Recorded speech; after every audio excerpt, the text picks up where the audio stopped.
let's talk about business continuity and operational stability. So a crisis occurs in the organization you're affiliated with.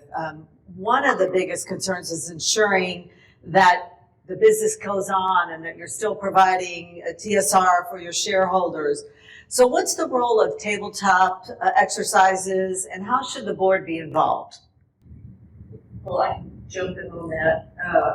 Again, this goes back to preparation, and this applies to every company. You've got to be able to continue to run the business. It also is exactly why the board should not be actively involved, except in the situations that we've already stipulated, because it's the management team's responsibility to ensure that the business keeps running, and it's the management team's responsibility to designate the crisis response team.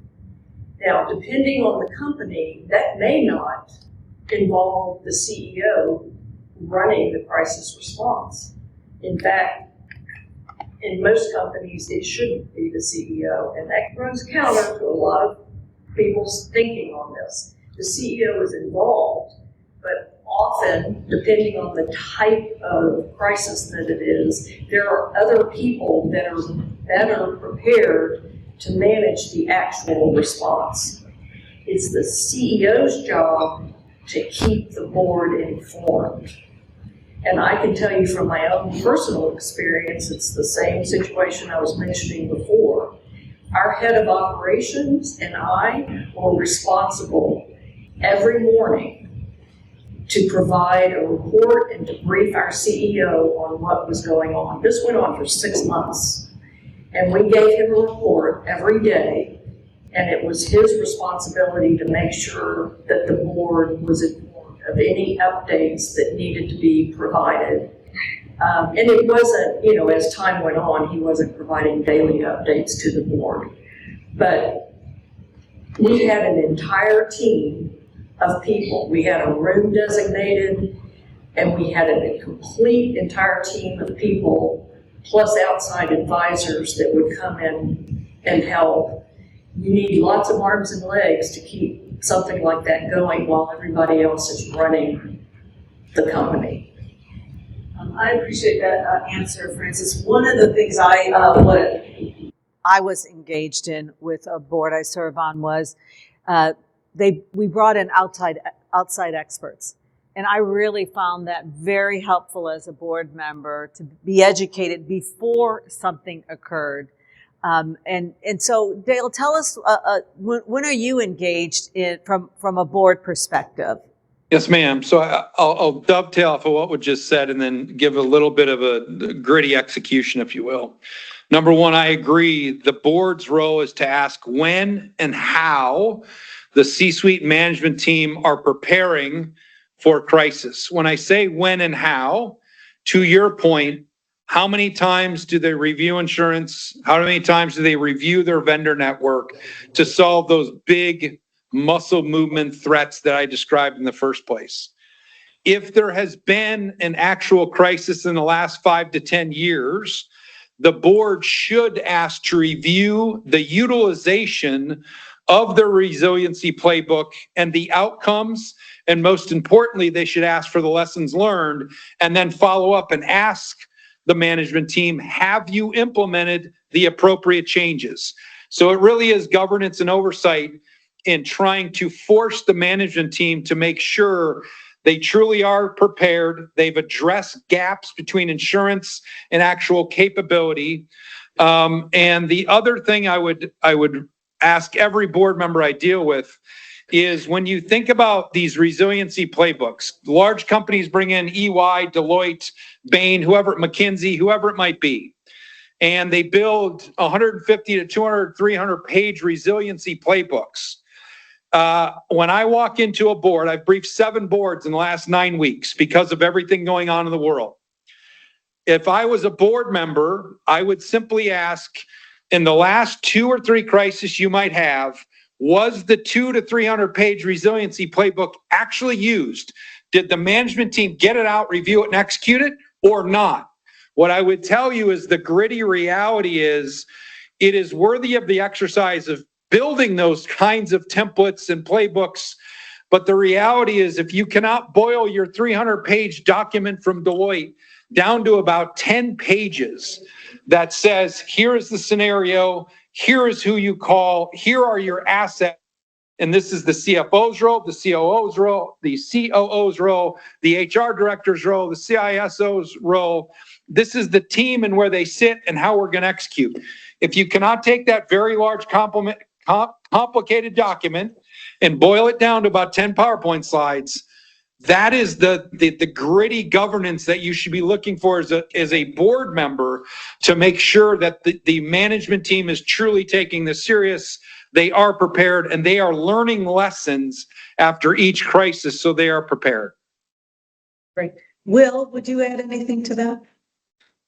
No, I guess the only element from the sort of risk transfer insurance side of things is going back to that risk mitigation allowance. A lot of them are giving you a 5 to 10% of premium to be used for this pre-incident training. And that's where the benefit of these tabletop exercises can become so important, because even though a board may know their crisis response plan inside out, they have a great crisis response team, it's bringing external help in. To Dale's point and Francis's point is to stress test what's already there, to actually work out what triggers are in place, what the protocols are, and what the communication teams are if any of these crises actually happen. It's just to reinforce that there are insurance policies and risk mitigation allowances that will actually help to aid clients for that pre-incident training, including tabletop exercises. Just to build upon that, one of the things that I really like to say about tabletops is it builds the muscle memory. So it stress tests, how you react, but it builds the muscle memory. And the reason that that's important from my standpoint is this. I don't know how many of you have actually been the responder in those situations, but you may know the playbook, which, by the way, if I see a 300-page playbook, when clients come to us and ask us to review and update their playbook or whatever, the first thing I will tell them is they need to streamline it, because no one is going to look at that and that it will collect dust. Has to be actionable. And a 300-page playbook is not actionable because no one has time, and which goes to the point that I wanted to make about being in the actual crisis. As knowledgeable as anyone is, and as many times as they've practiced, and our tabletops were such that we weren't allowed to just play act. I mean, we had to act as if it was a real crisis. And the point is, you're in shock. I mean, you are in shock when it first happens. And so your muscle memory doesn't automatically kick in. So it's helpful to have something right in front of you, a checklist of exactly what Dale was describing. But then your muscle memory starts to kick in, and you know what to do immediately, and you get it done. Because from the communication side and also the operational side, if you will, you have to react. And it is a protocol that you get your first communication out within the first hour of an incident. That's not a lot of time, because you don't have a lot of information, and your first communication actually says that very thing. But you have to acknowledge what's going on. I appreciated all of that preparedness.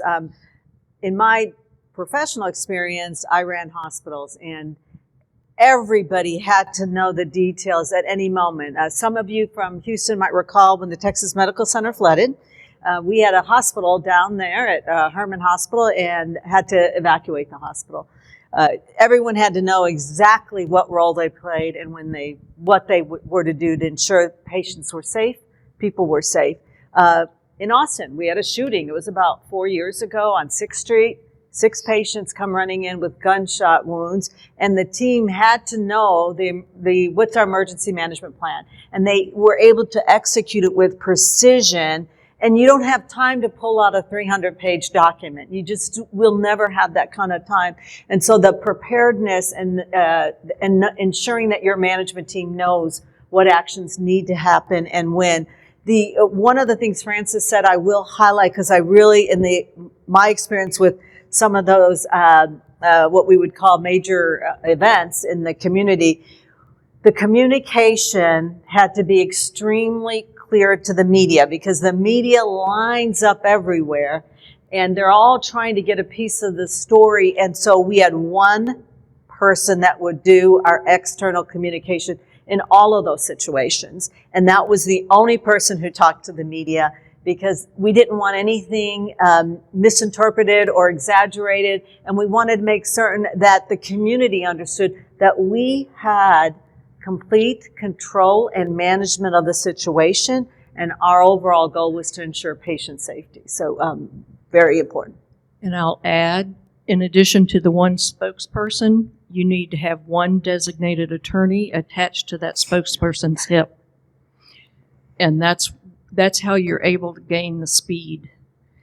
And this is where the 80-20 rule comes in.